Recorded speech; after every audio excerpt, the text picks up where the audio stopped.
So 1 year you've noticed that a certain good has gone up by 10% in price. Everything else has stayed stable, and you've seen its influence on inflation. And in the following year, you saw another good that's gone up by 10% in price. All the other goods stayed the same, and you see its impact on inflation. And you notice that it's not the same in both years. So what could be the reason why different goods have a different influence on the inflation rate for the same increase in prices? Let's take a look.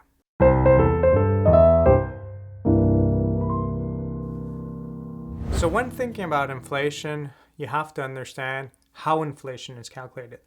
There's two main ways that we looked at calculating inflation. Either the GDP deflator approach that looks at what's being produced, or the CPI approach that looks at the consumer price index, looks at what a typical consumer consumes.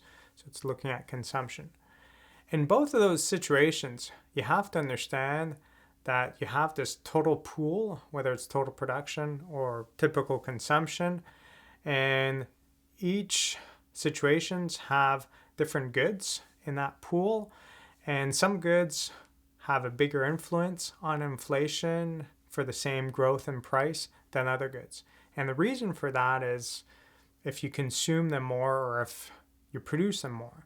So things that are more common or have a greater percentage of total production or total consumption in the CPI approach will have a bigger incidence on the actual translation from that increase in price to the inflation amount.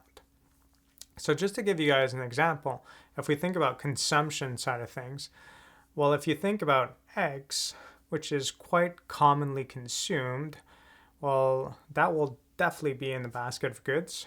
It's goods that are not too expensive, but still have good relative price. And so you have to look at quantity, but also what's the value. So let's say per month you're spending $1,000 in groceries.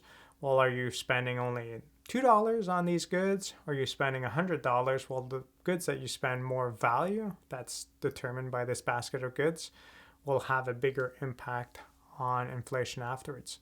So if you're thinking about like a good that you don't consume, like a typical consumer does not consume caviar, well, even if caviar goes up in price, if it doesn't appear in the basket of goods chosen by the statistics company like Statistics Canada or another organization to calculate CPI inflation, well, it's just not going to have an influence.